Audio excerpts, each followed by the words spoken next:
শবে মেরাজের রাতে নবীজি জান্নাত ও জাহান্নামে কি দেখেছিলেন আর কিভাবে ফেরেশতারা প্রিয় নবী সাল্লাল্লাহু আলাইহি সাল্লামকে অভিবাদন জানিয়েছিলেন, আজকের প্রতিবেদনে জানব এ সম্পর্কে বিস্তারিত। বাইতুল মুকাদ্দাস থেকে ৭ আসমানের ওপর সিদরাতুল মুনতাহায় গমন ও সেখান থেকে আবার বাইতুল মুকাদ্দাসে ফিরে আসা মিরাজ হিসাবে পরিচিত।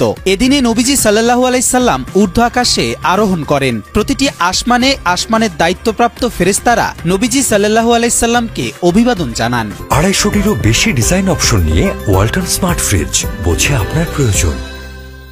তারা দরজা খুলে স্বাগত জানিয়ে বলেন, মারহাবা নাবিকা ইয়া খাইরা খালকিল্লা, আপনাকে স্বাগতম হে আল্লাহর সৃষ্টির সেরা। এ সফরে নবীজিকে জান্নাত ও জাহান্নামের ভ্রমণ করানো হয়। নবীজি বলেন, জান্নাতের প্রাসাদগুলো মুক্তার তৈরি আর মাটি হলো মেশকের। মেরাজের ঘটনা বর্ণনা করে নবীজি সাল্লাল্লাহু আলাইহি সাল্লাম বলেন, ওখানে এক ব্যক্তিকে দেখতে পেলাম যার ডান দিকে রুহের একটি ঝাঁক দেখা গেল, বাম দিকেও তেমনি একটি ঝাঁক। ওই ব্যক্তি ডান দিকে তাকালে হাসেন আর বাম দিকে তাকালে কান্না করেন। তিনি আমাকে দেখে অভ্যর্থনা জানালেন এবং বললেন, মারহাবা এ মহান পুত্র, মারহাবা এ মহান নবী। নবীজি জিব্রাইল আলাইহিস সালামকে জিজ্ঞাসা করলেন, ইনি কে? তিনি বললেন, তিনি আদম আলাইহিস সালাম। তার ডান ও বাম দিকে যাদের দেখলেন তারা তার সন্তান। ডান দিকে যারা তারা জান্নাতি আর বাম দিকে যারা তারা জাহান্নামী। আর তাই তিনি ডান দিকে তাকিয়ে হাসেন আর বাম দিকে তাকিয়ে কাঁদেন। এরপর জিব্রাইল আলাইহিস সালাম নবীজিকে নিয়ে দ্বিতীয় আকাশের পানে ছুটলেন। দ্বার উন্মুক্ত করা হলে সেখানে দুই খালাতো ভাই অর্থাৎ হযরত ঈসা আলাইহিস সালাম ও ইয়াহইয়া ইবনে জাকারিয়া আলাইহিস সালামের সাথে সাক্ষাৎ হলো। তারা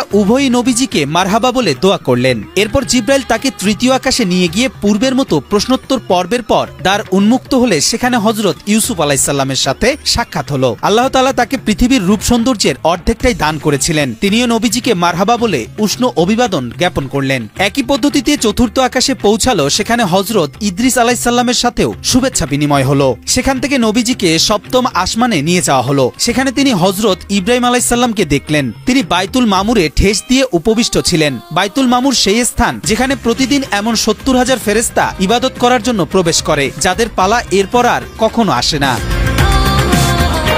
হযরত ইব্রাহিম আলাইহিস সালামও নবীজিকে দেখে অভ্যর্থনা জানালেন। এরপর তিনি নবীজিকে উদ্দেশ্য করে বললেন, মুহাম্মদ, আপনার উম্মতকে আমার সালাম বলুন এবং তাদেরকে অবগত করুন যে জান্নাতের মাটি পবিত্র, এর পানি সুমিষ্ট, জান্নাত হচ্ছে খুব পরিচ্ছন্ন ও সমতল। এরাতে নবীজি সাল্লাল্লাহু আলাইহি সাল্লাম জাহান্নাম পরিদর্শনে গেলে মালিক নামক জাহান্নামের প্রধান রক্ষী নবীজিকে সালাম ও অভ্যর্থনা জানান। নবীজি এ সফরে একদল লোককে দেখলেন যাদের নখগুলো তামার। নিজেদের নখ দিয়ে তারা নিজেদের গাল ও বুক আঁচড় কাটছে। জিজ্ঞাসা করলেন জিব্রাইলকে, এরা কারা? বললেন, এরা ওই সমস্ত লোক যারা মানুষের গোশত খেত এবং তাদের সম্ভ্রমে আঘাত হানত, অর্থাৎ গীবত করত এবং মানুষকে লাঞ্ছিত করত।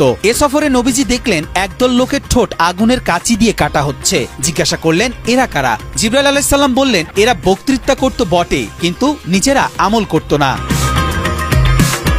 উল্লেখিত হাদিসে আরো এসেছে, এমন একদল নারীর কাছে এলাম সাপ যাদের স্তনে দংশন করছে। আমি বললাম, এদের কি হয়েছে? সে বলল, এসব নারী তাদের সন্তানদের দুধ পান করতে বাধা দিত।